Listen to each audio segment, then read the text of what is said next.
vibrant in every atom. O hidden life, vibrant in every atom.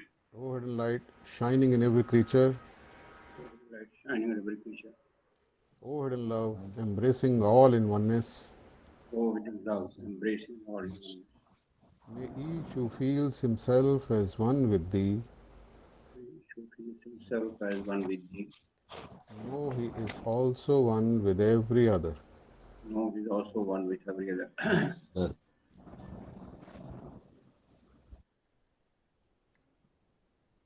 आप सबका स्वागत है शिनका लॉज की मीटिंग के अंदर। और हम लोग आज प्रिविलेज्ड हैं कि हमारे साथ में ब्रदर यूएस पांडे जी हैं।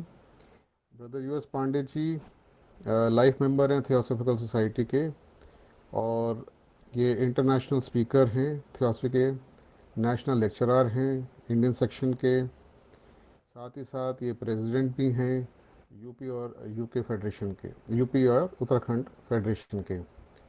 ब्रदर यूएस पांडे ने बहुत सारे स्टडी कैंप्स ऑर्गेनाइज करे हैं और विभिन्न जगहों पे कॉलेजेस में, अलग अलग ग्रुप्स के अंदर, यूनिवर्सिटीज़ में लेक्चर्स दिए हैं। ब्रदर यूएस पांडे आज जो टॉपिक लेंगे वो है द सीक्रेट डॉक्ट्रिन, जो कि एचपीपी की एक पुस्तक है, और उसका जो एक हिस्सा है पहला इंट्रोडक्शन, इसके ऊपर वो लेंगे। तो मैं अब रिक्वेस्ट करता हूँ कि ब्रदर यूएस पांडे जी आप अपना टॉक लेक्चर स्टार्ट करिए। Thank you. Thank you brother Rajiv Gupta ji. और इसके पहले सबसे पहले मैं जितने भी भाई बहन आज ज्वाइन के हैं सबका स्वागत करता हूँ, सबको अपना अभिनंदन देता हूँ, शुभकामनाएं देता हूँ। आज जो विषय है द सीक्रेट डॉक्ट्रिन, जैसा आप सभी जानते हैं, जो सभी मेंबर हैं थियोसॉफिकल सोसाइटी के, ये बहुत ही महान और अमूल्यतम कृति है ब्लॉट्सकी की, जो फाउंडर थी इसकी, और उसको मैग्नम ओपस कहा गया एचपी का। ब्लॉट्सकी ने खुद कहा है कि ये मेरी सबसे, ये मेरी नहीं, ये बहुमूल्य कृत है। मेरी कभी नहीं कहती, क्योंकि वो रिकॉर्ड है। ज्ञान तो सारा ऋषियों द्वारा दिया गया है, उनके गुरुओं द्वारा दिया गया है। सीक्रेट डॉक्ट्रिन का महत्व थियोसॉफिकल स्टडी में, थियोसॉफिकल लिटरेचर में बहुत अधिक है। इनफैक्ट बाहर के लोग भी इसको रियलाइज करते हैं। अभी लास्ट कन्वेंशन में श्री यंग को बुलाया था हमारे इंटरनेशनल प्रेसिडेंट ने टॉक देने के लिए। उनका टॉक जनरल हुआ, बहुत अच्छा था, लेकिन कंक्लूजन के पहले उन्होंने कहा कि real wisdom is only in the secret doctrine written by madam Blavatsky. Real wisdom is only in the secret doctrine written by Blavatsky. Secret doctrine जब की बात होती है तो उसमें सीक्रेट डॉक्ट्रिन में आईसी सनवेल्ड और महात्मा रटल तीनों समझ, तीनों में जो ज्ञान है कहीं कहीं ओवरलैपिंग है, कहीं कहीं अलग है, और इसे तीनों को लेके बात होती है। तीनों को साथ ही अध्ययन करना चाहिए। इस बुक में, इस किताब में सभी एस्पेक्ट को छुआ गया है। ऐसा कोई मनुष्य के ज्ञान का कोई ऐसा पक्ष नहीं लगता जिसको इसमें टच नहीं किया गया। एटलीस्ट जहाँ तक मेरी धारणा है, जो भी मैंने थोड़ा बहुत पढ़ा है, सब कुछ टच किया गया है।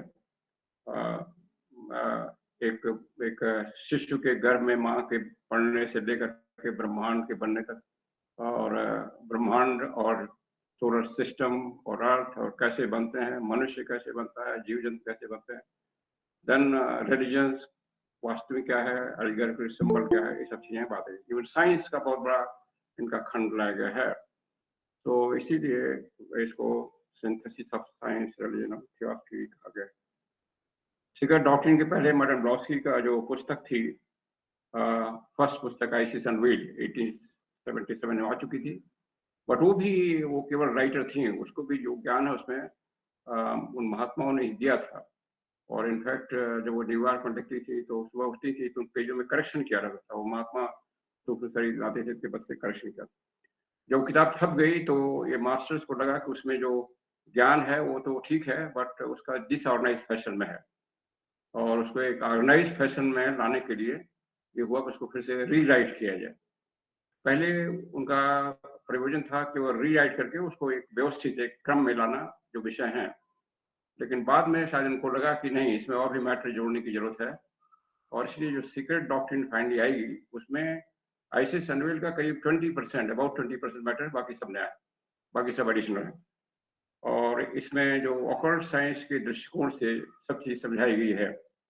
और इसका पर्पस मैडम ब्लॉस्की ने कहा है, to open the intuition of man, intuition of man, because जो हमारी विकास चल रहा है अराउंड और रेसेस में, अभी हम लोग मोस्टली काम मनस डोमिनेट कर रहा है, और नेक्स्ट स्तर मनस का है, थिंकिंग प्रिंसिपल का है, जो अभी बहुत कम लोग में डेवलप हुआ है, लॉजिक, और उसको करके फिर इंट्यूशन डेवलप होगा। तो पर्पस हुआ है, और इसीलिए ये पुस्तक कई लोगों को बहुत मुश्किल लगती है पढ़ने। उसका भी रीजन इन्होंने दिया है क्यों है।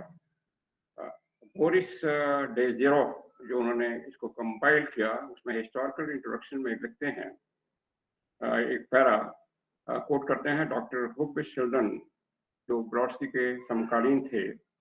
उन्होंने लिखा है, जो सीक्रेट डॉक्ट्रिन एक बहुत ही महत्वपूर्ण पुस्तक है, कृति है, और इसमें वास्तव में तमाम समय के ऋषियों द्वारा ज्ञान का भंडार है। इनके पेजेस में उनको लगा कि संसार की समस्याओं को, संसार के अस्तित्व को, और मनुष्य के अस्तित्व को, और मनुष्य और संसार की समस्याओं को सुलझाने का रहस्य है। साथ ही मनुष्य का और ब्रह्मांड का भी, दोनों के जो रहस्य है, उसके अस्तित्व का और उसके विकास का है। मास्टर्स से, जैसे मैंने कहा, ब्लॉट्सकी ने लिखा है आई एम ओनली रिकॉर्डर, तो कुछ लोग डाउट कर रहे थे कि मास्टर्स हैं कि नहीं है, और जिसे हाइपोथेटिकल है, और ब्लॉट्सकी अपने को ज़्यादा अपने को क्रेडिट लेने के लिए मास्टर्स का नाम देती हैं। तो बाद में मास्टर्स के लेटर आए, दोनों मास्टर्स के, यस ये ठीक है, और ये हमने बताया है, हमने डिक्टेट किया है ब्लॉट्सकी को। मास्टर मौर्य ने लिखा, और बाद में केस का लेटर आया कि ये ज्वाइंट कृति है, हमारे दोनों मास्टर्स की और ब्लॉट्सकी की। तो उपासिका उसमें ब्लॉट्सकी का नाम है। जब किताब वो लिख रही थी तो वो लंदन में थी, और 1887 में, और बीमार पड़ गई, काफ़ी तबीयत उनकी खराब हो गई। तो जैसा आदमी बीमार हो जाता है तो कभी कभी लगता है कि अब देश छोड़ दे, बहुत परेशान जब होता है, तो उनके मन में विचार आया, और मास्टर ने वहीं तिब्बत में बैठे बैठे ये विचार देख लिया, तो वह प्रकट हुए उनके सामने। उन्होंने कहा अगर तुम चाहती हो तो ये अपना विल है तुम्हारा देश छोड़ने का, यू कैन गो, लेकिन लेकिन इससे अच्छा होगा कि तुम ये जो कृत्य है, जो हाथ में लिया है, जो मानवता के विकास के दिया जा रहा है, उसको पूरा करो तो अच्छा रहेगा। तो उन्होंने कहा नहीं, जैसा आप कह रहे हैं मैं वैसे करूंगा। तो मास्टर ने उनका कुछ मेस्मरिज्म या कुछ जो भी उपचार किया होंगे शक्ति, वो तुरंत स्वस्थ हो गए, और finally she wrote the complete book. जैसा बताया कि इस बुक का शीर्षक है synthesis of science, religion and philosophy. उसके नीचे उन्होंने मोटो दिया है, राइटर का नाम दिया है, और मोटो दिया है थियोसॉफिकल सोसाइटी का, सत्यम नास्ति परो धर्म, that means no religion has any truth. सब टाइटल एंड मोटो बहुत ही महत्वपूर्ण हैं, और ये इस महान कृति की प्रकृति दर्शाते हैं। कंटेंट्स इसके जो किताब है, किताब के जो मटेरियल सामग्री है, उसमें हम जो अदृश्य वेदना संवेदनाएं हैं संसार में, जिसके द्वारा पूरा संसार प्रचालित है, चालित है, बन रहा है, विकास हो रहा है, उसकी झलक मिलती है, और हमें उसका स्ट्रक्चर, स्कोप और मेथड बताया गया है, कैसे हम उसको जानें। जो किताब है उसकी संरचना अगर देखें तो उसमें मेनली दो मैसिव वॉल्यूम हैं।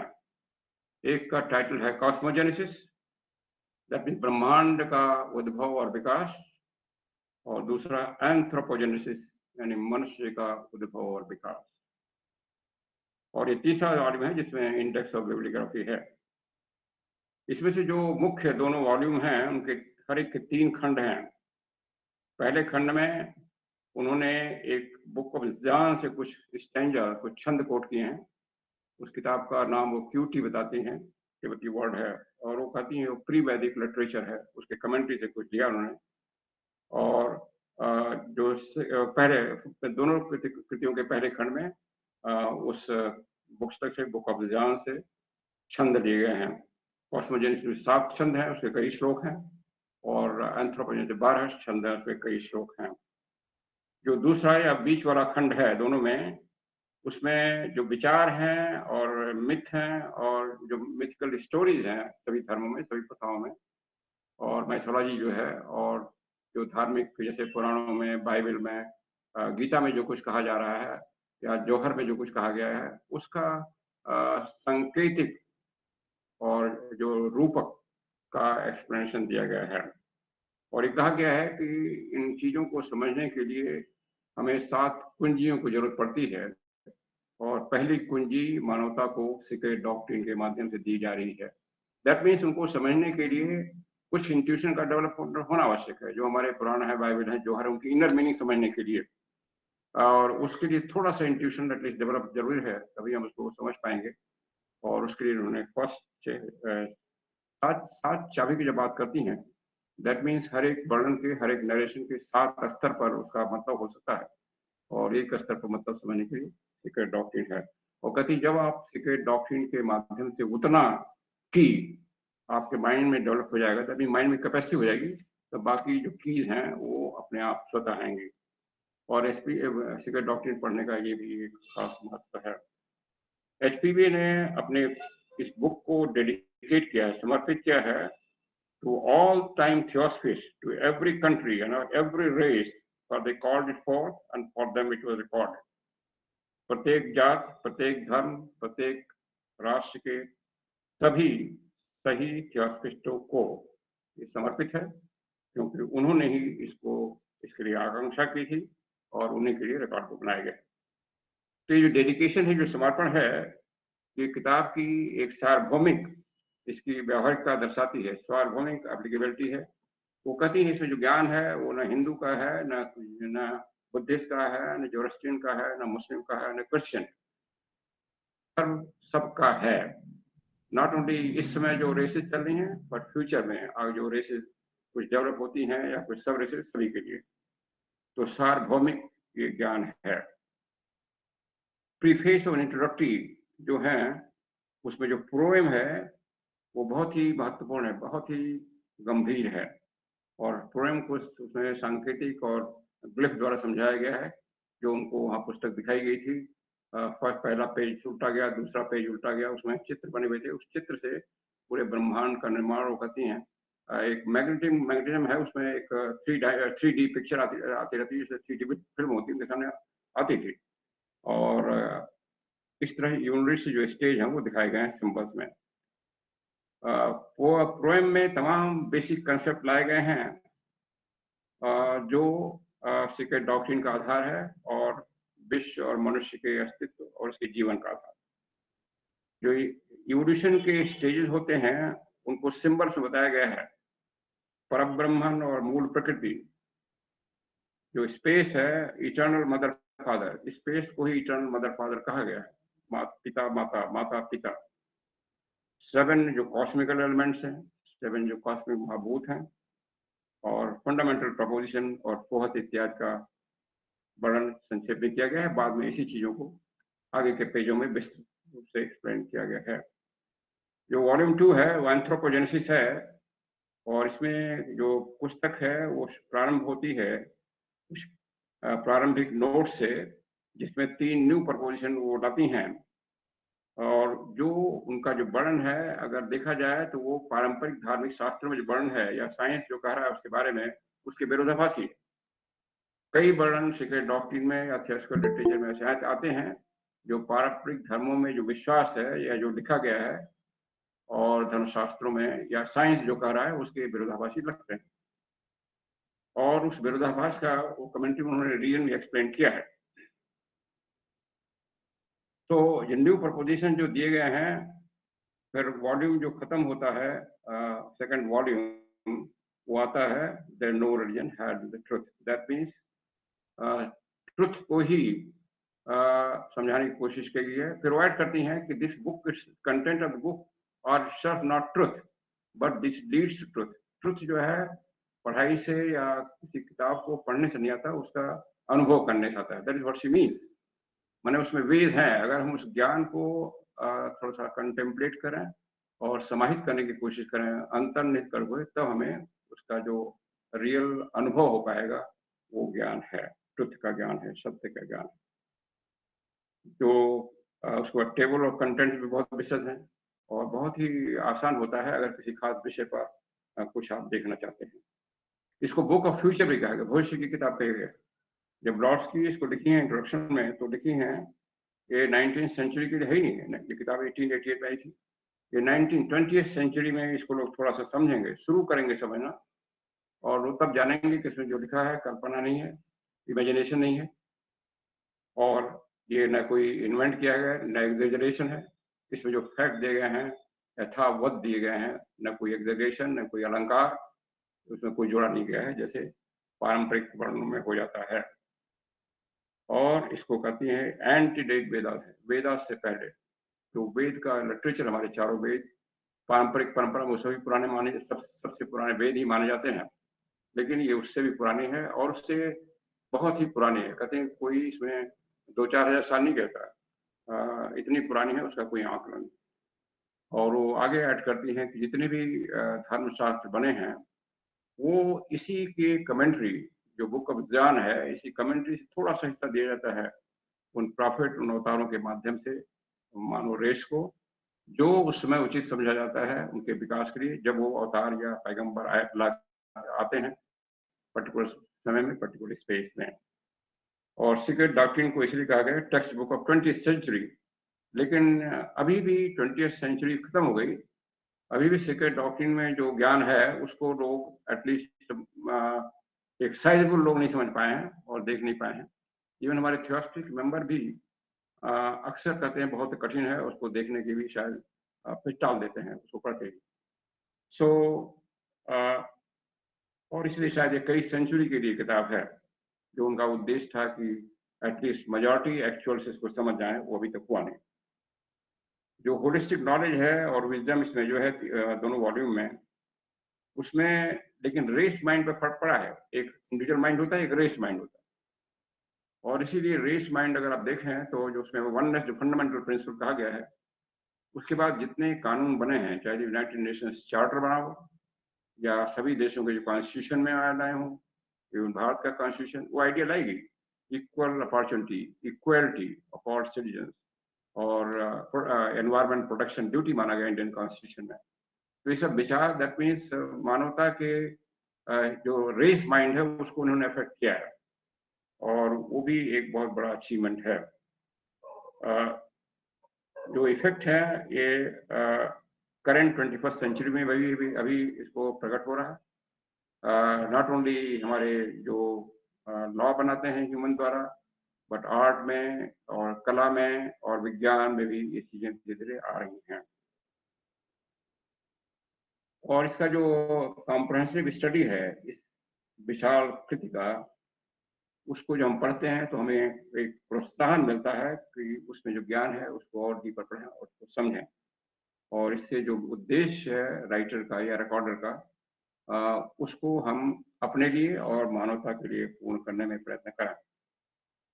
ब्लॉट्सकी की जो राइटिंग है उसमें जो इसको एजलेस विजडम भी कहा गया है, और जितनी उनके कई राइटिंग्स हैं, और सभी राइटिंग में सीक्रेट डॉक्ट्रिन को ही उन्होंने अपना बहुमूल्य कृत माना है, ओरिजिनल माना है। और इसी का संक्षेप कीटू 86 में वो प्रश्न के उत्तर माध्यम से लाई, संक्षेप में, बट नॉट एंटायर मैटर।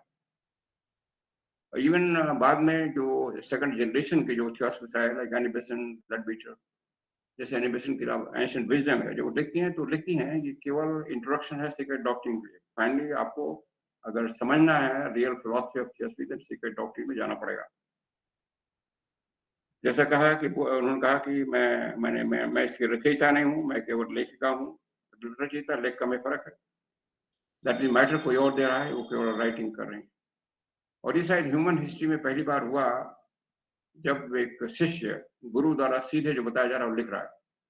बाकी जितने हमारे स्क्रिप्चर्स हैं, चाहे वो गीता हुआ, कुरान हुआ, बाइबल हुआ या बुद्धिस्ट लिटरेचर हुआ, ये तुरंत नहीं लिखा है जो उन महान अवतारों और पैगंबरों ने सीधे बात किया था। जैसे आप देखें भगवत गीता जो कृष्ण ने अर्जुन को शिक्षा दी थी, वो अर्जुन द्वारा नहीं लिखा गया। इवन संजय जो देख रहे थे उनके द्वारा लिखा नहीं गया, बाद में वेद व्यास ने लिखा।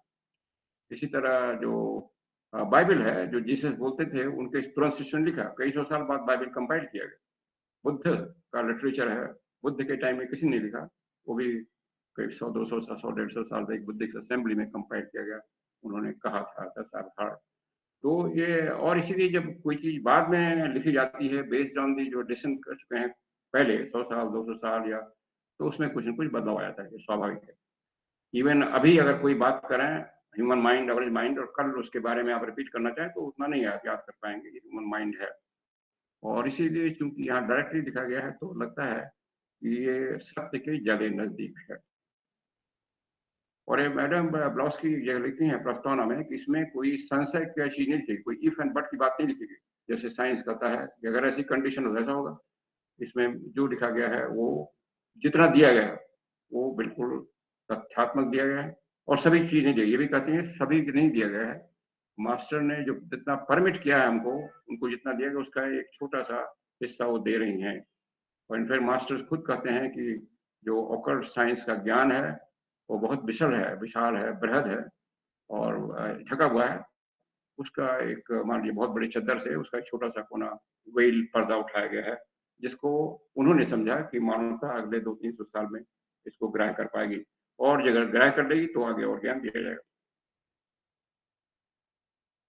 रीडर जो है जो सेकंड उसमें वो लिखती हैं सेकंड वॉल्यूम में कि जो पाठक है उसको याद कराने की जरूरत नहीं है बार बार कि जो ये वर्क है वो केवल मॉडर्न लैंग्वेज में, मॉडर्न फ्रेजोलॉजी में, और साइंटिफिक माइंड, इसको समझने के साइंटिफिक माइंड का बैकग्राउंड होना चाहिए, वो कहती हैं not necessary scientist but scientific mind का बैकग्राउंड होना चाहिए, जो एजुकेटेड रेजिडेंट हैं, और वो उनके लिए है।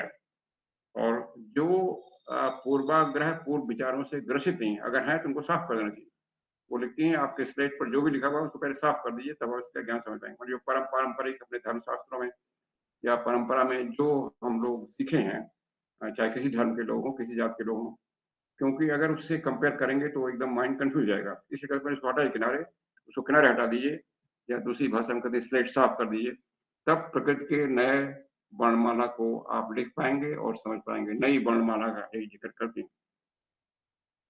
जो थियोलॉजिकल डॉगमाज हैं, साइंटिफिक थ्योरी हैं, उनको जहाँ गलत है बड़े ही कड़े और स्पष्ट शब्दों में उसकी आलोचना की गई, और जो सही है उसकी भूल हुई प्रशंसा भी की गई।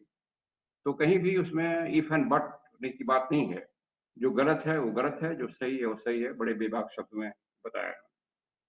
और लेकिन जो हमें समझ नहीं आ रहा है उसको रिजेक्ट मत कर दें, उसको समझने की कोशिश करें। अगर सही लगता है अपने लॉजिकल माइंड से स्वीकार करें, नहीं तो एक किनारे छोड़ दें, लेकिन बिना समझने की कोशिश के बिना ही उसको किनारे कर दें कि हमें समझ नहीं आ रही, इसलिए बेकार है।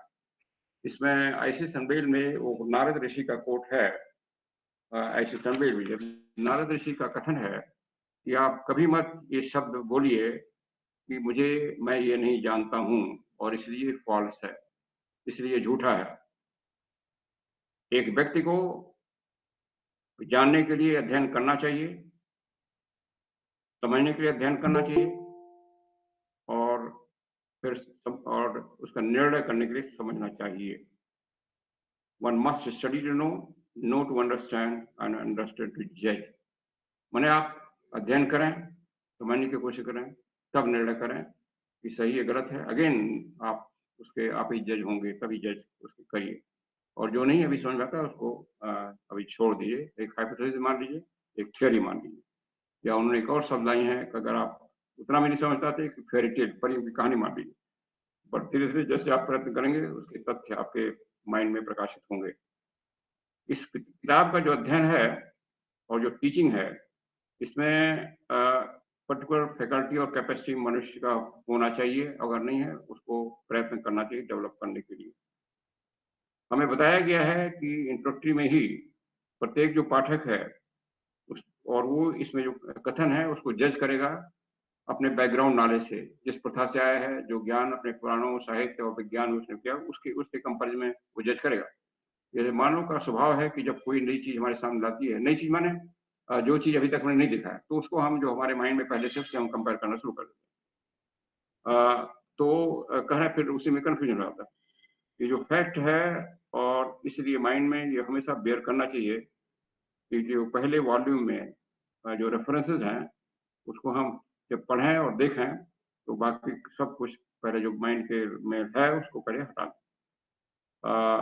और फिर कहती है जो पास्ट है, जो इसमें भूतकाल दिया गया है, पास्ट, प्रेजेंट और फ्यूचर दोनों का वर्णन किया गया है मनुष्य के विकास में, एटलीस्ट इस पृथ्वी पर। तो जो पास्ट है उसमें बड़ा क्लियर लाया गया है कि कैसे पास्ट प्रेजेंट को बनाता है, और प्रेजेंट में हम कैसे प्रेजेंट को समझ करके कैसे हम पास्ट को भी समझ सकते हैं, और फिर अपने फ्यूचर को और बढ़िया बना सकते हैं। जो आज एरर ऑफ द डे, जो आज का युग का एरर है, भ्रांति है, गलतियां हैं, गलतियां कहाँ पर? मन में, माइंड में, मनुष्य के, उसी सारी समस्याएं हैं मानव जाति की। Must be set aside. और ये गलतियां समझ में आती हैं जब हम इस किताब को पढ़ते हैं। हमारा विश्वास जो है धार्मिक जो ट्रबल है मानव रेस में, जो धार्मिक विश्वास बन गए हैं अपनी परंपराओं से, उसके काफी गलत भावनाएं बन गई हैं। और उसको जब हम इस सीक्रेट डॉक्ट्रिन के ज्ञान के प्रकाश में देखते हैं, तो कई चीजें अगर तर्क बुद्धि से जाएं, तो फिर हटाने का स्वतः अपना मन होता है, हट जाती हैं, फिर हम सही ज्ञान के प्रकाश की ओर जाते हैं। और ये फिर उन्होंने कहा कि अगेन रिपीट करती हैं कि कोई कल्पना नहीं है, कोई हाइपोथेसिस नहीं है, ये सुनी सुनाई, किसी गुरु ने कहा, किसी शिष्य ने कहा, मैंने ओरिजिनल चीज है। उस तरह की चीजें जो महान ऋषि जितना ज्ञान है स्वयं इसकी परीक्षा किए हैं। कैसे परीक्षा की? हायर कॉन्शियसनेस में जाकर के देखे हैं, जैसे जो इवोल्यूशन हो रहा है, उन्होंने उस चेतना में जाकर के देखा ये सही है कि गलत है। और जो सही पाया गया, not only by one stage but many stages, compare किया उन्होंने अपना स्टडी का जो परिणाम है, और जो कॉमन सही में लगा उसी को लाया गया है। और जैसा मैंने पहले देखा है कि पूरी वेल जो है, पर्दा है, उसका एक छोटा हिस्सा उठाया गया है। इसलिए एक लाती है सीक्रेट डॉक्ट्रिन कैपिटल वर्ड में। जो टोटल सीक्रेट डॉक्ट्रिन है, उसका ये सीक्रेट डॉक्ट्रिन स्मॉल लेटर्स में एक बहुत छोटा। अच्छा, ये जो हमारी स्टडी है, जब हम इसको याद करते हैं, तो हम जो माइटी होल है, जो पूर्ण है, पूर्ण क्या है? पूर्ण जो पर ब्रह्म है या मूल प्रकृति है, उसके थोड़े से हिस्से से जुड़ते हैं, थोड़े से हिस्से जुड़ते हैं। पूरा ब्रह्मांड है, उसके थोड़े से हिस्से से जुड़ते हैं। और जैसे जैसे हम उसको मनन करते हैं और उसको कंटेम्पलेशन करने की कोशिश करते हैं, हमारी जुड़ने का विस्तार बढ़ता है। जो सिंबल और एलिगोरी, जो संकेत और रूपक इसमें वर्णन किए गए हैं, इसे बहुत ही व्याख्या करने वाले हैं, बहुत ही सुंदर हैं और बहुत ही तार्किक हैं। और इसमें कभी कभी जो तत्व हैं, जो शक्तियां हैं, उनको पर्सनिफिकेशन किया गया, बट पर्सनिफिकेशन व्यक्त किया। जैसे जब फोहत का डिस्क्राइब करती हैं, तो फोहत को लिखती है 3 पग लेता है। अब 3 पग तो हम जानते हैं मनुष्य घोड़ा लेता है, बट कोई वो न मनुष्य है न घोड़ा। तो कहते हैं वो पर्सनिफिकेशन डिस्क्रिप्शन है, उसमें मत जाइए। वो केवल लिमिटेड मन को समझाने के लिए कहा गया है कि एक पर्सनिफिकेशन का एक आइडिया आया है उसको समझाने के लिए। नेम्स और फॉर्म जो दिए गए हैं, वो उस नेमलेस और फॉर्मलेस के हैं, जिसको मनुष्य नहीं समझता, इसलिए कहीं कहीं नेम दिया गया है। जैसे फोहत, हमने कहा फोहत एक नाम है, बट केवल फोहत नाम लेने से वो क्या है हम नहीं समझ पाते, इसलिए वर्णन दिया गया, कमेंट्री दी गई, फिर समझा।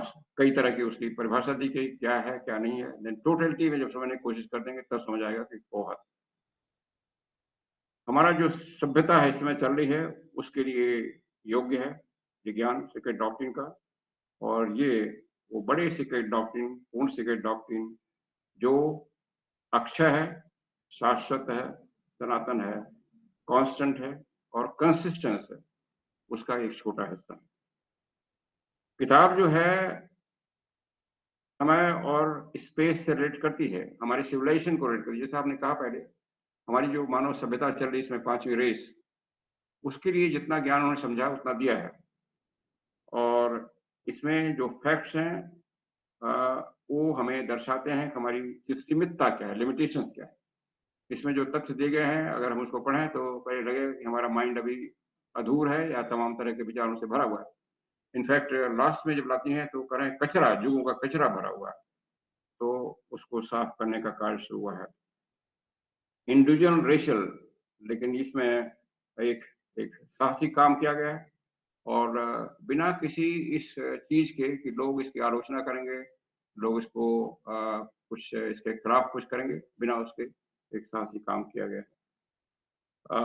क्योंकि जब कोई ऐसा ज्ञान किसी पारंपरिक ज्ञान के विपरीत जाता है तो कुछ लोग आलोचना करते हैं, तीक्ष्ण आलोचना करते हैं, बट फॉर्चुनेटली सीक्रेट डॉक्ट्रिन के बारे में ऐसा हुआ नहीं शुरू से। और फिर जैसा मैंने बताया कि साइंस, रिलीजन और फिलॉसफी का सिंथेसिस है, टाइटल पेज में बताया गया। और जो सिंथेसिस जो प्रकृति है, सिंथेसिस का मतलब नहीं कई चीजें मिला के इकट्ठे कर दी गई हैं या दूध में पानी करके सिंथेसिस कर दिया गया, उस तरह की सिंथेसिस नहीं है। कहते हैं ये होल है, उसका पार्ट बाय पार्ट समझाने की कोशिश की है, सब कुछ होल है, वन है, उस सेंस में सिंथेसिस है। सिंथेसिस शब्द से ना जाए। जो दिया गया है उसमें पुरातन दर्शन है, पुरातन शिक्षा है, और जो उस अटूट और समत्व जो होल है उसका एक हिस्सा है। शायद इसको बड़ा स्पष्ट रूप से समझा जाता है कि जो शिक्षा दी गई इसमें इन वॉल्यूम में, वो जैसे पहले गया किसी पर्टिकुलर रेस, पर्टिकुलर धर्म संप्रदाय के लिए नहीं है, बल्कि सबके लिए है। और सभी धर्मों का जो पार्शल ज्ञान है, इस सीक्रेट डॉक्ट्रिन का ज्ञान उसका आधार है, और इसी से वो सब ज्ञान दिए गए हैं। उसका उसका प्रकृति बदल गई है और परिभाषा बदल गई। अगेन ब्लॉट्सकी जिसको लिखती हैं, और उसमें ये भी लिखती हैं कि जो सीक्रेट डॉक्ट्रिन है पूरा नहीं है, उसको और फिर रिपीट करने के लिए कहती, मैंने हम लोग कहीं गलती न कर दें कि जो पढ़ रहे हैं पूरा ज्ञान हो गया, जो भी अकॉर्ड साइंस है, तो उसको कहती हैं कि इसमें मैंने केवल ये काम किया है। वो कोट करती हैं, एक मॉन्टेग थे, उनको एक कथन कोट करती हैं कि मैंने केवल एक फूल चुन करके एक गुच्छा आपके सामने दे रही हूँ। बहुत बड़ा गार्डन है, मैंने ज्ञान का गार्डन बहुत बड़ा है, बगीचा, उसमें से थोड़ा सा फूल चुन करके एक गुच्छा बना के मैं आपको प्रस्तुत कर रही हूँ। और उस और इसी गुच्छे में से कहती हैं जितने भी मिस्ट्रीज हैं, जितने भी माइथोलॉजी हैं, जितने भी डॉगमास रिलीजन के ग्रो हुए हैं और बाद में वो विकृत हो गए हैं, जितनी पौराणिक कहानियां हैं, जितनी बाइबल कहानियां हैं, कहते हैं वास्तव में उनका इनर मीनिंग है, इसी ज्ञान से निकला है। तो फूल के गुच्छे ये हैं, जो उनका फूल को मैंने चुना है, मैंने उनको जो ज्ञान दिखाया जा रहा था वो तो इससे भी ज्यादा था। तो उसमें से ब्रॉडस्की ने जो समझा, या शायद महात्मा ने निर्देशन दिया कि अभी इतना दीजिए, तो वो कुछ दिया पार्शल। फिर भी ये सिंथेसिस एक ऑर्डिनरी सेंस में नहीं है, ये यूनिफिकेशन और इंटीग्रेशन नहीं है, ये स्वयं में परिपूर्ण है, और परिपूर्ण से ही पार्ट को समझाने की कोशिश की गई। फ्रॉम यूनिवर्सल टू पर्टिकुलर प्लेटो का सिद्धांत लाया गया है, और कहीं कहीं फ्रॉम पर्टिकुलर टू यूनिवर्सल भी उसमें लाया गया है कि दोनों कॉम्प्लीमेंट्री लाया गया है, लेकिन मेन एम्फेसिस है फ्रॉम यूनिवर्सल टू पर्टिकुलर। और कहते हैं ऑकल्ट साइंस को समझने का वही तरीका है, जबकि मटीरियल साइंस नीचे से ऊपर जाता है, ऑकल्ट साइंस का ज्ञान ऊपर से नीचे आता है। सीक्रेट डॉक्ट्रिन में जो सिंथेसिस है, साइंस, रिलीजन, फिलॉसफी, वो आपस में एक दूसरे से क्लैश नहीं करते हैं, लेकिन दूसरी तरफ वो ब्लेंड होते हैं एक दूसरे में, एक समत्व होल में।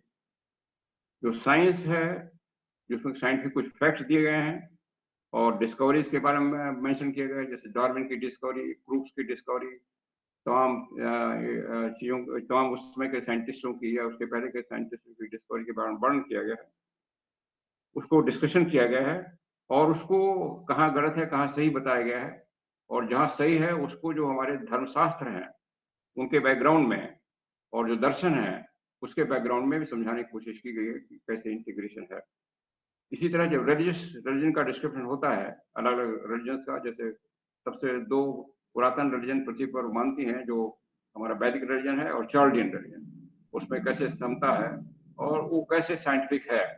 अब जब वेदांतिक दर्शन कैसे साइंटिफिक है और कैसे वो फिलोसफी, तो दर्शन दर्शन को वैज्ञानिक और धर्म के प्रकाश में समझाया गया है, विज्ञान को विज्ञान को धर्म और दर्शन के प्रकाश में समझाया गया है, और अगेन जो धर्म है उसको विज्ञान और दर्शन के प्रकाश में समझाया गया है। इस तरह की सिंथेसिस की गई है, और इसीलिए जो सेकंड ऑब्जेक्ट है थियोसॉफी सोसाइटी का, to encourage comparative study of science, religion and philosophy, तीनों के कंपैरेटिव स्टडी करने से ही हम सीक्रेट डॉक्ट्रिन का जो ज्ञान है, जो फंडामेंटल ज्ञान है अकॉर्डिंग साइंस का, इस मानवता के इस स्टेज के लिए, उसको हम समझ सकते हैं।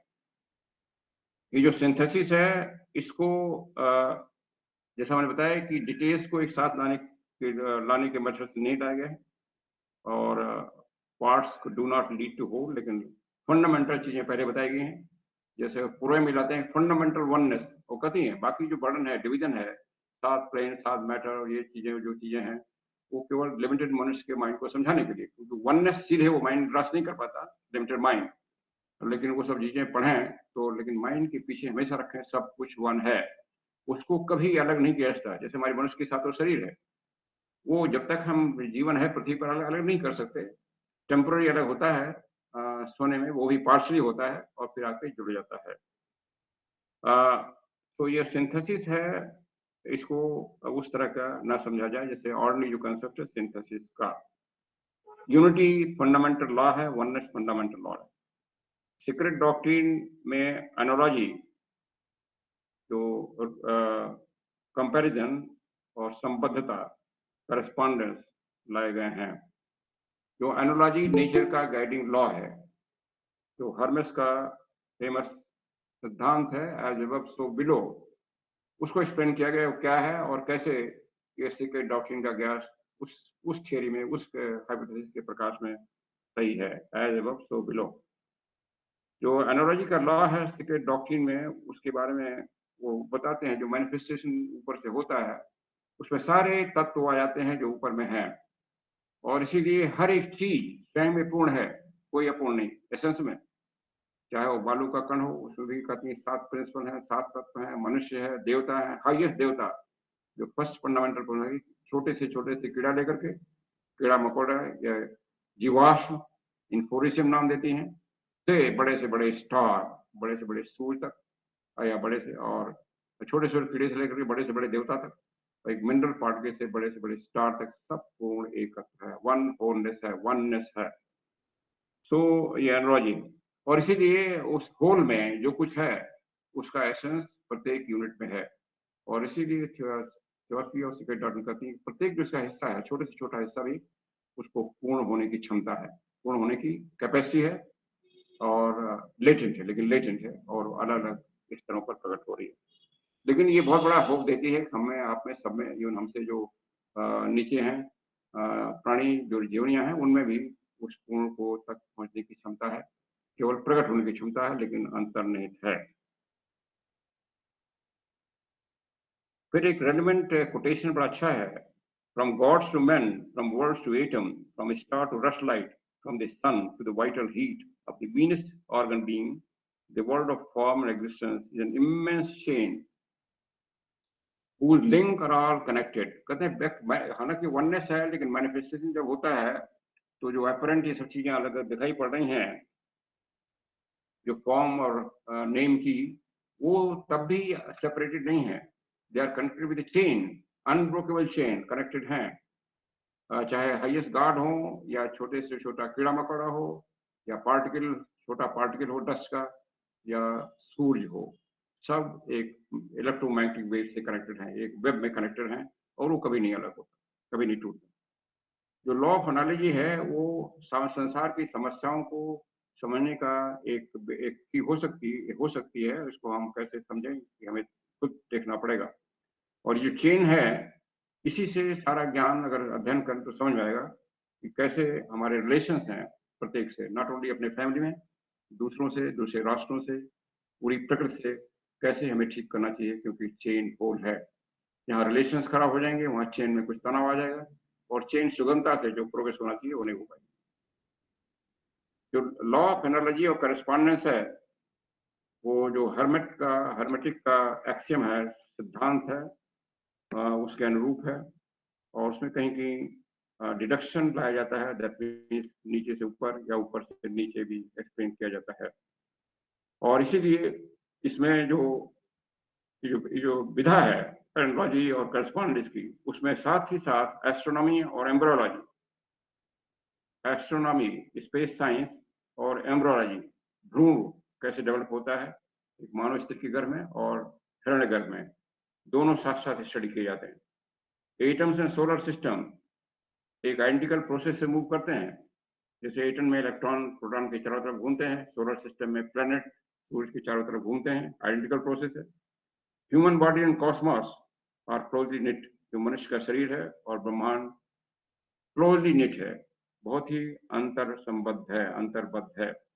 फिजिक्स एंड फिजियोलॉजी, भौतिक शास्त्र और शरीर शास्त्र, वो और बायोलॉजी और साइकोलॉजी, थियोलॉजी, माइथोलॉजी, मिस्टिज्म और एथिक्स, ये सब साथ अध्ययन किए जाते हैं। और इसीलिए जो इसमें मैटर है वो सारे एस्पेक्ट लाए गए हर एक पेज पर, हर एक चैप्टर में, नॉट हर एक पेज पर।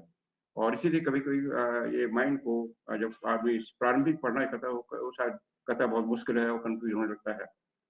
और तीसरे मार्टिन ब्लॉस्की ने एक लेक्चर दिया कि कैसे इसको पढ़ा जा सकता है का, वो हम वो भी हमने बताया। विजडम रिलीजन कहा गया इसको, फिलॉसफी को विजडम रिलीजन, क्योंकि wisdom religion in the sense कि ये तो विजडम है ही है, लेकिन मनुष्य का जो धर्म है विजडम की ओर जाना, उसको विकसित करना है मनुष्य में, विजडम को विकसित करना है जो ऑलरेडी लेटेंट कैपेसिटी में है। जो पुस्तक है वो सभी जो मानव ज्ञान के शाखाएं हैं, सबकी जो अंतर संबद्धता है, अंतर डिपेंडेंस है, इंटरडिपेंडेंस है, उसको सिद्ध करता है, उसको एस्टेब्लिश करता है। जो गलत है हमारे धर्मशास्त्रों में और परंपराओं में, माइथोलॉजी में, साइंस में, उसको बड़े ही इस एक कड़े शब्दों में भर्त्सना की गई है, और जो सही शब्द है उसको बड़े ही सुंदर ढंग से प्रशंसा की। और इसलिए जैसा हमने कहा था कि इसमें कुछ जो ज्ञान है पहले अध्ययन में लगेगा कि कुछ इधर छितरा बितरा ज्ञान है, लेकिन थोड़ा सा अगर ध्यान देंगे तो एक ऑर्डर है, व्यवस्था है। और लेकिन ये वो कष्ट करती हैं इसको। इस किताब ऐसी नहीं है कि आप पहले पेज से आखिरी पेज तक एक उपन्यास या आर्मी किताब की तरफ पढ़ें तो आप कंफ्यूज हो जाएंगे। और इसका तरीका उन्होंने बताया, इसके थोड़ी सी चर्चा आगे करेंगे। पहले जब पूरा उस तरह से पढ़ लीजिए पार्ट तब बोर्ड पर जाइए, तब आपको समझ आएगा। जो साधक है, स्टूडेंट है, उसमें इस पुस्तक में विज्ञान के तमाम ब्रांचों का झलक आती है। आप फिजिक्स को देखिए, केमिस्ट्री, मेडिकल साइंस, मैथमेटिक्स, सारे का झलक है। मेडिकल साइंस में लिखती है, medical science is most uncertain science and physics is most exact science, और mathematics is most exact science. तो तमाम हर एक साइंस का और हर एक दर्शन का इसमें ज्ञान है, चाहे एंशियंट टाइम में पूर्व के हों, पश्चिम के हों, और मॉडर्न में जब किताब लिखी गई थी उस समय तक जो लिखा गया। और हर एक धर्म में जो विकृतियां आ गई हैं उसका भी बड़ा विशद वर्णन है, दोनों IC सैंडल पे खासतौर से, और थोड़ी सी उसमें लाया गया। ये जो डॉक्ट्रिन है आपस में संबद्ध की गई हैं, डिफरेंट फिलॉसफी, जैसे हमने बताया कि चार्ल्डियन फिलॉसफी जो है जिसमें 10 सफीरत हैं, और हिंदू धर्म जो वैदिक धर्म है उसमें जो प्रजापति लाए गए हैं वेदों में, और कैसे वो एब्सोल्यूट है, जो हमारा परम ब्रह्म है, इसको उन्होंने एलोहिम कहा, ईश्वर को एलोहिम कहा है। तो वो वर्णन किए गए हैं, वो सब केवल शब्द अलग हैं, लेकिन सारा जो वर्णन है एक ही तरह है। दैट मीन्स ज्ञान कॉमन है, केवल वर्णन और डिस्क्रिप्शन अलग अलग है। किताब का जो फाउंडेशन है, जैसे हमने पहले जिक्र किया, वो स्टैंडर्ड ज्ञान है, वो बेसिस है। वो क्या है और कहाँ से आए और ब्लॉट्सकी को कैसा पता चला, वो भी उन्होंने वर्णन किया है बड़ी सुंदर कहानी में। उसको पूरा वर्णन करने का टाइम नहीं है, लेकिन एक चीज लिखती है कि उसको उन्होंने इंग्लिश में अनुवाद किया, उनको ओरिजिनल दिखाया गया, उनको ओरिजिनल भाषा भी दिखाई गई थी जो सिम्बॉलिक लैंग्वेज है, और ओरिजिनल लैंग्वेज सेंजर लैंग्वेज कहती हैं। उसका इन्होंने एक श्लोक का दिया है, कहते हैं उसमें अगर हम उसमें लिखेंगे तो कोई नहीं समझ पाएगा और एक बकवास लगेगा, इसलिए अंग्रेजी में हम ट्रांसलेशन किया इस समय के इंटेलेक्चुअल को समझने के लिए। तो जो स्टैंडर्ड हैं इसके बेसिस हैं, और ये एक फॉर्मूला देते हैं, एब्स्ट्रैक्ट फॉर्मूला देते हैं। जो इवोल्यूशन चल रहा है ब्रह्मांड का, तब तक जब तक ये अर्थ हुआ है, ये पृथ्वी हुई है जिस पर हम रह रहे हैं, कैसे शुरू हुआ, और ये पूरा ब्रह्मांड का उद्भव 7 छंदों में एक्सप्लेन किया गया। इन 7 छंदों को कहती हैं, ये वही हैं जिसको पुराणों में, हिंदू पुराणों में 7 सृष्टियां कहा गया, या बाइबल में इसको 7 दिवस कहा गया कि ईश्वर ने पूरी संसार 7 दिनों में बनाया, और हमारे यहाँ 7 सृष्टि बनाया, कहते हैं ये उसी का संबल है।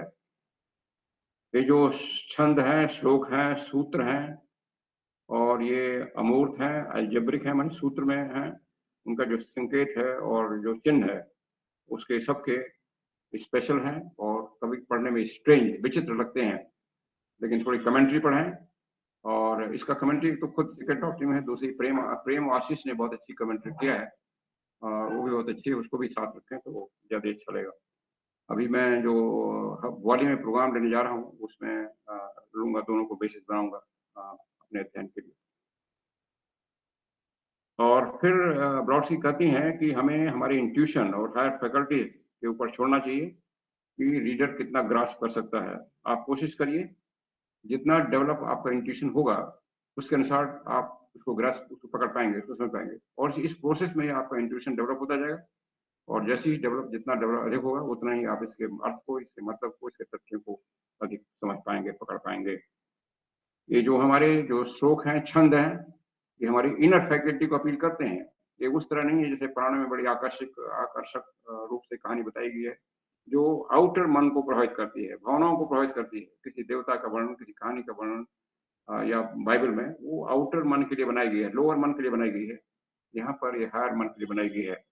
और इसीलिए जो स्टैंजा, ये जो अभी मनुष्य है, जो अभी लोअर मन में ही समझने की कोशिश कर रहे हैं, इससे विचलित जाते हैं, इससे समझ जाते हैं कि हमारे समझने की बात नहीं है।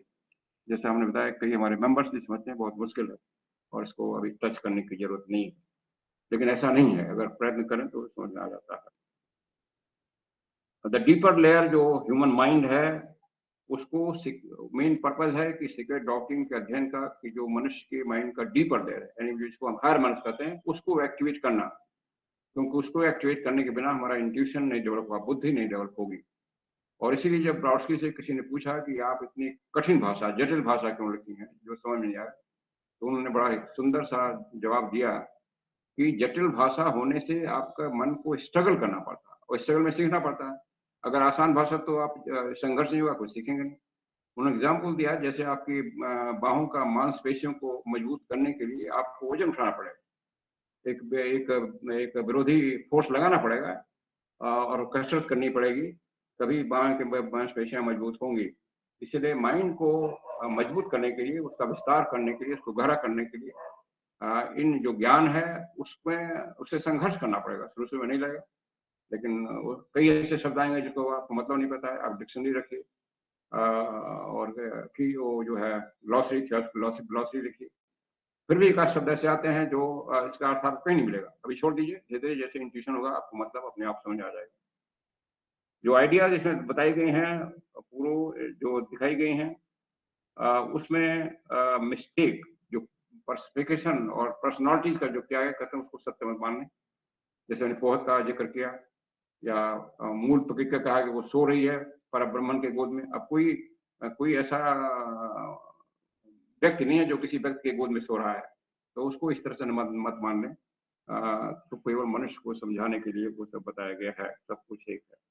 और इसीलिए सीक्रेट डॉक्ट्रिन को between the lines and between the word समझने की जरूरत है, और वो तभी समझ आता है जब उसको धीरे धीरे पढ़ें, समझने की कोशिश करें, कमेंट्री भी देखें, और स्वयं अपने अंतः प्रज्ञा से देखने की कोशिश करें। जितना भी डेवलप है, उसी प्रोसेस में अंतः प्रज्ञा डेवलप होगा ब्रॉडस्की के अनुसार। कहीं कहीं टेंडेंसी है डिटेल में जाने की, इसमें गया है डिटेल्स में जाने की, और उसको फिर जो तो लगेगा कि सडनली जो विषय डील किया है उससे शिफ्ट हो गए, दूसरे विषय में आ गए, या कहीं कहीं दिखाई पड़ता है। वो केवल इसलिए होता है कि वो डिटेल में जब समझाने की कोशिश करती है, कोई दूसरा रेफरेंस आ जाता है। जैसे मानिए परम ब्रह्म को समझाने की कोशिश किया, तो सडनली वो एलोहिम, और तो उसमें चार्डियन लैंग्वेज की भाषा आ जाती है, तो साइंस की भाषा आ जाती है, तो शुरू में थोड़ा सा मुश्किल लगता है। एक फंडामेंटल लॉ जैसे ने बताया, वो बताया गया इनिशिएशन को, radical unity, not only ordinary unity, परम एकत्व है, और नॉट ओनली एक थियोरी में, स्टेटमेंट में, बट पूर्ण रूप में, और हर एक लेवल पर, फिजिकल लेवल पर, psychic, mental, intellectual, spiritual. Physical level कैसे करेंगे, कैसे हम समझेंगे? दैट मीन्स हमारे शरीर, फिजिकल बॉडी का जो मैटर बना है, जो मैटर है, वो भी कहाँ से आया है? वो भी उसी मूल प्रकृति से आया है। तो हाईएस्ट जो देवता है, जिसको हमारे यहाँ ब्रह्मा का लीजिए, विष्णु का लीजिए, शिव का लीजिए, उनका भी जो बॉडी है सूक्ष्म, उसी परम मूल प्रकृति के एक सूक्ष्म तत्व से बना है। और इसीलिए साइकिक लेवल पर सेम प्रिंसिपल काम कर रहा है, मेंटल सेम काम कर रहा है, अलग लेवल पर व्यक्त हो रहा है। तो क्योंकि सब कुछ एक ही तत्वों से बना हुआ है, एक ही प्लेन पर काम कर रहा है एसेंस में, और केवल उसका प्रगटीकरण, मैनिफेस्टेशन अलग अलग है। और दैट इज द रीजन हमें डिफरेंस दिखाई पड़ते हैं। 4 चीज़ें इसमें हमें दिखाई पड़ेंगी, जैसे हम इसको देखते हैं। पहला, सीक्रेट डॉक्ट्रिन में बताया गया है कि हम कॉस्मोगोनी जो तमाम एंशिएंट पुरातन जो प्रथाएँ हैं, जैसे चार्डियन और वैदिक प्रथा और भी इसमें ज़िक्र किया, जौहर का पता किया। जौहर जो है कबालियों की यहूदियों की सनातन ज्ञान की किताब है, ओल्ड टेस्टामेंट से पहले की। तो इनमें जो कॉस्मोगोनी के बारे में दिया गया है, ब्रह्मांड के विकास के बारे में जो दिया गया है, उसको कंपेयर किया गया है और कहते हैं आप देखें कि उसमें यूनिवर्सल प्रिंसिपल हैं जो इसमें बताया गया है। दूसरा पक्ष है कि जो किताब है, ये पुस्तक है, इसमें जो मनुष्य मानव जात की जो सही इतिहास है, उसको समझने की कुंजी देती है। जैसे मानव के इतिहास के बारे में तमाम हाइपोथेसिस है, कुछ हिस्टोरियन लिखे हैं, अब कुछ लोग उसको कंटेस्ट कर रहे हैं, ये गलत है। इसमें सही चीज़ दी गई है, मानव का इतिहास क्या है, मानव के उद्गम का इतिहास क्या है, जो मानव जो रेसेस मूव करती हैं कहाँ से कहाँ तक, उसका सही वर्णन दिया है। और थर्ड, ये जो है, जो एल्गोरी और सिंबल है धर्मों में, माइथोलॉजी में, उसके पर्दा हटाती है, उसका मतलब बताती है। और चौथा है द सीक्रेट डॉक्ट्रिन, हमें जो जिनका मन ईगर इंटेलेक्ट का है, जो समझना चाहते हैं सब चीज़ों को, जो समझना नहीं चाहते उनके लिए तो नहीं है, जो समझना चाहते हैं और अपना इंट्यूशन डेवलप करना चाहते हैं, जो डेवलप्ड स्पिरिचुअल परसेप्शन में की तरफ बढ़ना चाहते हैं, उनको साइंटिफिक सीक्रेट यूनिवर्स का बताती है, वैज्ञानिक रहस्य बताती है। जो कंसेप्ट दिए हैं सीक्रेट डॉक्ट्रिन में, वो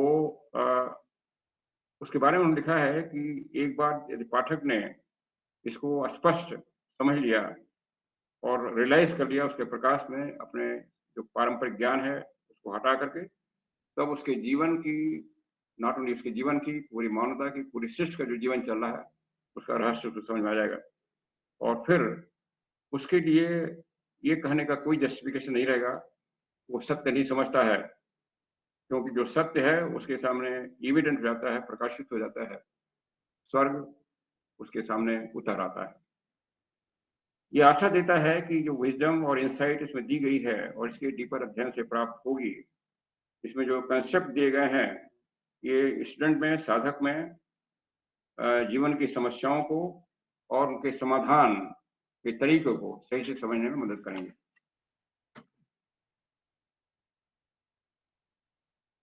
जो ये सनातन अमर ज्ञान है, उससे जब हम सामना होते हैं, तो ब्रॉडस्की के शब्दों में हमें आना चाहिए open heart and open mind से। ओपन हार्ट ओपन माइंड, वही हमें जो पुराने भावनाएं हैं, पुराने पूर्वाग्रह बने हैं, पुराने जो ज्ञान है पारंपरिक, उसको साफ करके आना चाहिए। जो इसमें दिया गया है उसको ओपन माइंड और ओपन हार्ट से समझना है। और जो ये ज्ञान सनातन ज्ञान है, कई युगों का ज्ञान है।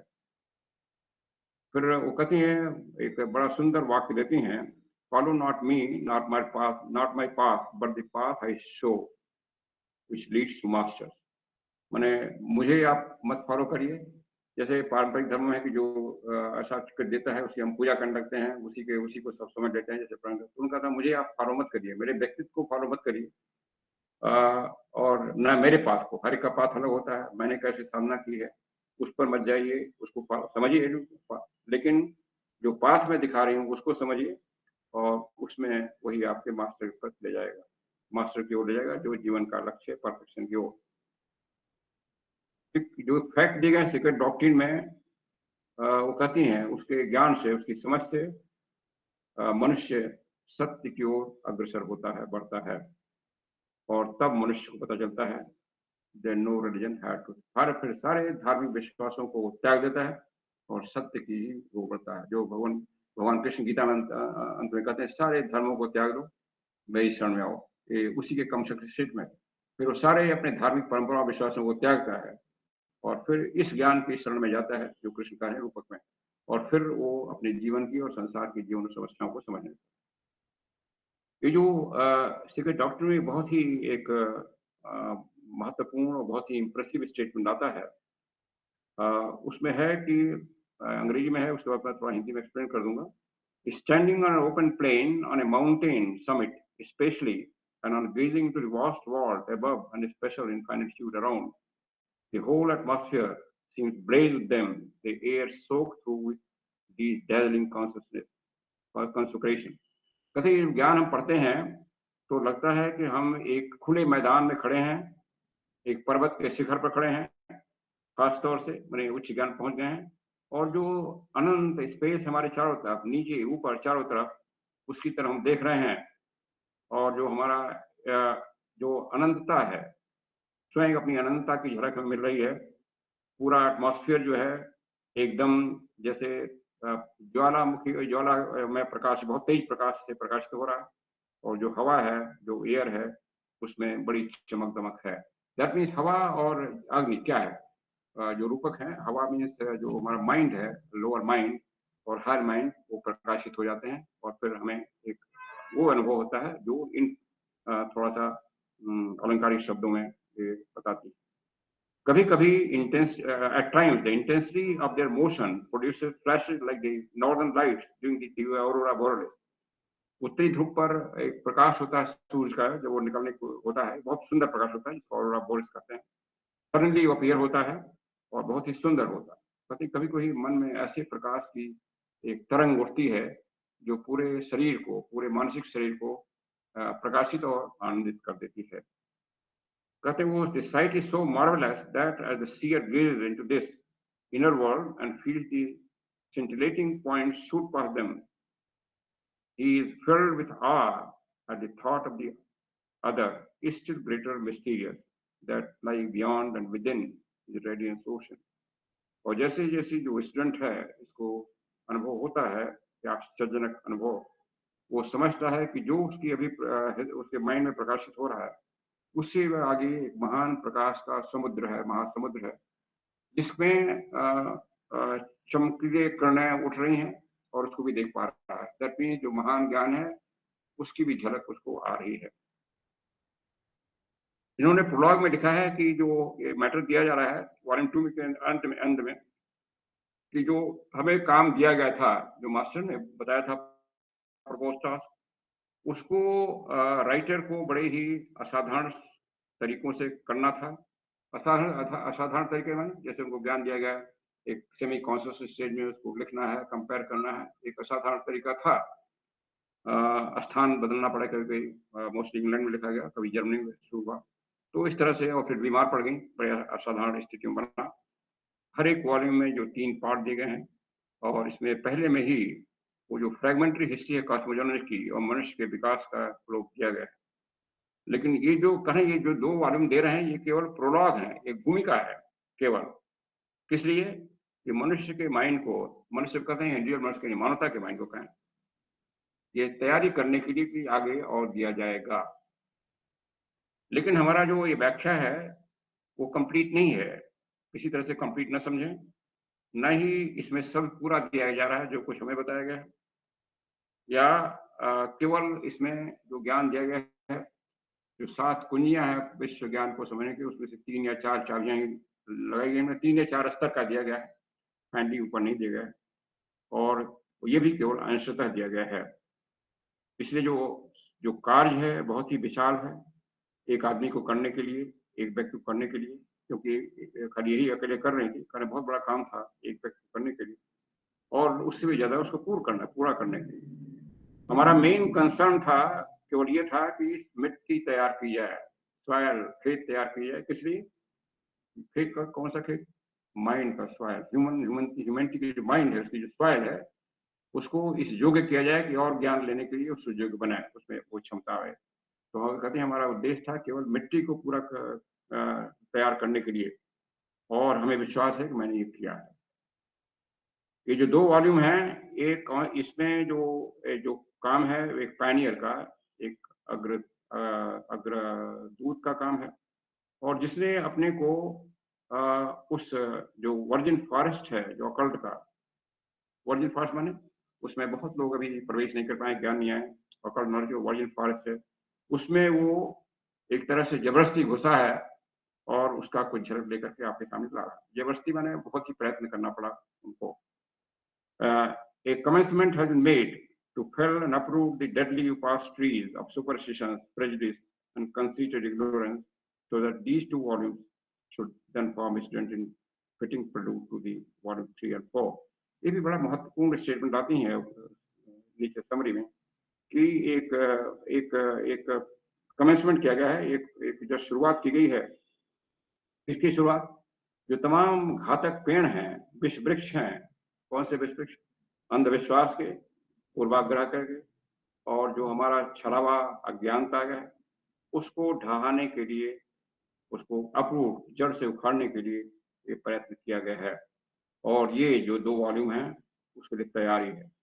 फिटिंग प्रेलूड है, अगर ये समझ लेंगे, अपने मन को साफ कर लेंगे, सारे विष वृक्षों को उखाड़ देंगे अपने मन से, तब तीसरा और चौथा वॉल्यूम दिया जाएगा, जिसको कहती हैं कि मैंने ऑलरेडी इसको लिख रखा है, मैटर रेडी है, लेकिन अभी इसको बाहर लाने की परमिशन नहीं है।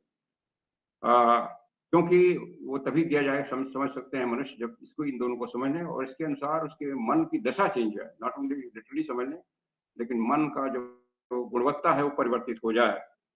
और फलतः ये एंटायरली डिपेंड करता है हमारे रिसेप्शन पर, हम कैसे वॉल्यूम 1 2 को समझें, जो इसमें चीज़ें दी गई हैं कैसे समझें, कहाँ तक समझें, और तभी हम और अधिक ज्ञान के अधिकारी होंगे और तब पूरा सीक्रेट डॉक्ट्रिन थोड़ा सा और हमारे सामने लाया जाए। जो इन्होंने 2 वॉल्यूम की बात किया, ब्लॉट्सकी मर गई, उनके मरने के बाद लोगों ने खोजा, कहीं मिला नहीं। कुछ लूज शीट्स मिली, जिसको अन्य बेसेंट ने बाद में एक 3rd वॉल्यूम के रूप में पब्लिश किया 1893 में, और वही जो 6 एडिशन अड्यार एडिशन बना, उसके 5वें वॉल्यूम में लाए गए। लेकिन कुछ लोगों ने डिस्प्यूट किया कि कैसे श्योर है ये ब्लॉट्सकी का ज्ञान है लिखा हुआ है, बट जहाँ तक हमने पढ़ा, अभी पढ़ेंगे तो लगता नहीं और कोई लिख सकता है वो ज्ञान। और उसी का एक पोर्शन जो वॉल्यूम 5 का है, और यह जो अड्यार एडिशन का 6वां 5वां वॉल्यूम है, उसमें से कुछ पेपर्स का शीर्षक था some papers on the bearing of occult philosophy on life. उसमें उसी को चार्ल्स पब्लिश हाउस ने पब्लिश किया है एसोटेरिक इंस्ट्रक्शन किताब की टाइटल के रूप में। राइटर का नाम एच.पी. ब्लॉट्सकी दिया है, लेकिन कंपाइल किया गया माइकल कोम से। इसको हमने पिछले साल वहाँ लिया था ग्वालियर कैंप में। मेरे ख्याल से इससे काफी हो गया टाइम, तो इसमें मैं बंद करता हूँ। और अगर आप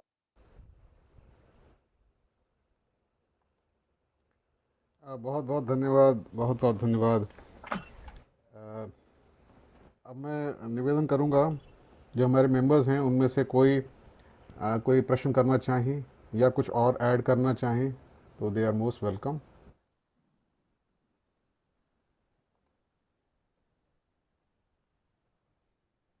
राजीव जी नमस्ते। पांडे सर नमस्ते। नमस्ते नमस्ते। सर मेरा एक क्वेश्चन है। हेलो। हाँ बताइए जी बताइए। जी, बोलिए बोलिए बोलिए। हाँ सर, मेरा क्वेश्चन ये है कि एक जगह एचपीपी ने लिखा है, विद्या और ज्ञान तो बहुत सारा है और इसमें आत्मविद्या सर्वश्रेष्ठ है और हमें यस उसी ओर बढ़ना है, आत्मज्ञान की ओर। यस। लेकिन ये जो भी उन्होंने सीक्रेट डॉक्ट्रिन में लिखा है, आइसिस अनवील्ड में दिया है, ये सारा तत्व ज्ञान है। तो आपके विचार से इस ज्ञान को लेके हम आत्मज्ञान की ओर कैसे बढ़ सकते हैं? देखिए, इसीलिए पहले जो स्वाध्याय है, स्व को जानो, यस, यह क्वेश्चन उसी पूछा गया कि ये तो कोई साधना की पुस्तक नहीं है, आप तमाम चीजें वर्णन कर रही हैं। तो उनका जवाब आया था, इस किताब में नहीं दूसरी किताब में है। जब साधना के लिए किसी आत्मा को मान लेते हैं आप, बिना कुछ समझे कि आप क्या हैं और कैसे हैं, संसार क्या है, उसका रिलेशन क्या है आपस में, तब वो अंधविश्वास हो जाता है। हम मान लेते हैं कोई आत्मा है, कोई स्पिरिट है, कोई भगवान है, और जब टोटलिटी में समझते हैं तब असली आत्मज्ञान होता है। तो पूरा चीज समझने के, आत्मज्ञान का ही उद्देश्य है पूरी चीज समझने को। तो कहते हैं लीडिंग टू ट्रुथ। ट्रुथ क्या है? आत्मज्ञान है। वो कहते हैं होल जो ज्ञान है इन तत्वों को समझाने का लीडिंग टू ट्रुथ है। और उस ट्रुथ के हो में हमें ले जाएगा जो आत्मज्ञान है, जो ब्रह्म विद्या, उसकी तरफ ले जाएगा, रियल ब्रह्म विद्या, रियल आत्मज्ञान, उसका अनुभव कराएगा। तो ये पर्पज है कि पूरा टोटलिटी में समझना है। केवल आत्मा स्पिरिट के शीर्षक मान लेना वो अंधविश्वास हो जाए। Okay, thank you sir. Thank you very much. कोई और मेंबर हमारे जो पूछना चाहेंगे? और ये किताब का अध्ययन ही एक साधना हो जाती है, मेडिटेशन हो जाता है। इनफैक्ट ब्लॉट्सकी कहती हैं जब ऐसी पुस्तकें पढ़ी जाती हैं तो महाविष्णु की पूजा होने लगती है। महाविष्णु तत्व बताती हैं जो ज्ञान के संरक्षक हैं, ज्ञान के प्रदाता हैं इस पृथ्वी पर श्रेष्ठ महाविष्णु प्रिंसिपल को, फिर ऐड करते हैं वो विष्णु नहीं जिसको हिंदू लोग मंदिर पूजा करते हैं, महाविष्णु प्रिंसिपल की पूजा होती है। जी।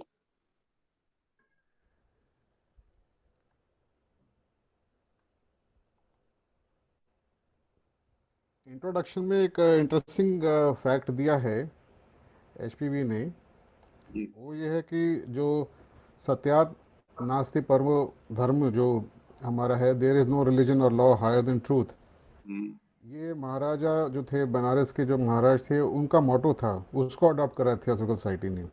वो भी महाभारत में है, महाभारत से लिया था महाराज ने, महाभारत की शांति पर्व। जी जी जी जी। तो ये एक इंटरेस्टिंग बात थी। बाकी आपका बहुत बहुत धन्यवाद पांडे जी। मैं आपसे रिक्वेस्ट करूंगा कि प्रोएम जो है, अभी तो इंट्रोडक्शन तो हो गया, प्रोएम जो है वो उसको आप कभी आगे फ्यूचर में लीजिएगा ज़रूर हमारे शंकर लॉज के इस प्लेटफॉर्म पे। एक्चुअली मैं इस पर एक कमेंट कर दूं, उन्होंने जो उसको मैं कवर नहीं किया अपने टॉक में, हाउ टू स्टडी, उसमें वो लाती हैं कि जो इसके one fundamental law, three fundamental position, 4 basic truth, conclusion पढ़ लीजिए पहले, फिर पोएम पढ़िए, फिर जाइए। तो ये अगर उस ऑर्डर में चलना है तो उस ऑर्डर में चलना, नहीं तो पोएम में चल। आपको जो ऑर्डर पसंद है आपके हिसाब से हम उसी पे चलेंगे फिर। ठीक ठीक ठीक है, जी चलिए। और राजीव जी ने मुझसे बोला था, माथुर जी ने, कि इसको लगातार यदि हम अगर लगातार तो अभी हम नहीं आप प्रॉमिस कर पाएंगे, क्योंकि और अभी मुझे चेन्नई जाना, वर्कर ट्रेनिंग कैंप लेना है, तो अप्रैल मई तक तो काफी शायद नहीं हो पाएगा, मई में शायद हो पाएगा तक। हाँ हाँ, दो महीने में अगर एक टॉक जैसे हो जाए तो हमारे और भी मेंबर्स जो हैं वो थोड़ा सा पढ़ भी लेंगे जो आप अच्छा, बताएंगे। अप्रैल में जो वर्कर ट्रेनिंग कैंप हो रहा है 9 से 16 अप्रैल, उसमें आपने नॉमिनेट कर दिया 9 से 15, हर एक फेडरेशन का आगे 2 व्यक्ति नॉमिनेट कर सकते हैं आप, जिनका जाने का खर्चा स्लीपर से और खाना पीना सब फ्री रहेगा। तो उससे ज्यादा जाएंगे तो फेडरेशन बियर करे या खुद अपना बियर करे। I don't know Delhi federation ने नॉमिनेट किया कि नहीं। अभी फिलहाल, हाँ बोलिए बोलिए माथुर जी। अभी तो हमारे पास कोई ऐसा लेटर दिख नहीं रहा, कोई ईमेल। राजीव तुमको आया क्या? ये आया सारे था आया था फेडरेशन को आया लेटर था बहुत आया क्लियर था, है। हाँ आया था। तो मा- आप मार्च चाहें के तो 2 आदमी, हाँ कोई आवाज मार्च के इंडियन फिलोसॉफी में उसका सर्कुलर आ रहा है। क्या चीज? मार्च के इंडियन फिलोसॉफिस्ट में इस विषय में एक सर्कुलर आ रहा है, और लेकिन फेडरेशन प्रेसिडेंट सेक्रेटरी को ऑलरेडी मार्जा आत्मा का लेटर आ चुका है, शी हैज रिटन। तो आप नॉमिनेट कर सकते हैं हर एक फेडरेशन दो, और 2 से ज्यादा भी जा सकते हैं, बट उनका एक्सपेंडिचर वगैरह या तो फेडरेशन बियर करे या खुद बियर करे। हमारे यूपी 2 लोग ऐसे जा रहे हैं जो अपना बियर करेंगे और 2 नॉमिनेट करें। ओके चलिए आगे बढ़िए। तो और हमारे कोई मेंबर कुछ कमेंट करना चाहेंगे या ऐड करना चाहेंगे, मोस्ट वेलकम।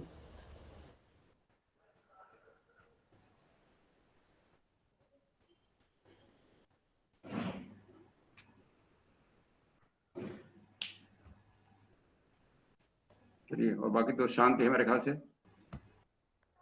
अभी जितना बताएगा उतना लोग अभी कंटेम्पलेट कर रहे हैं।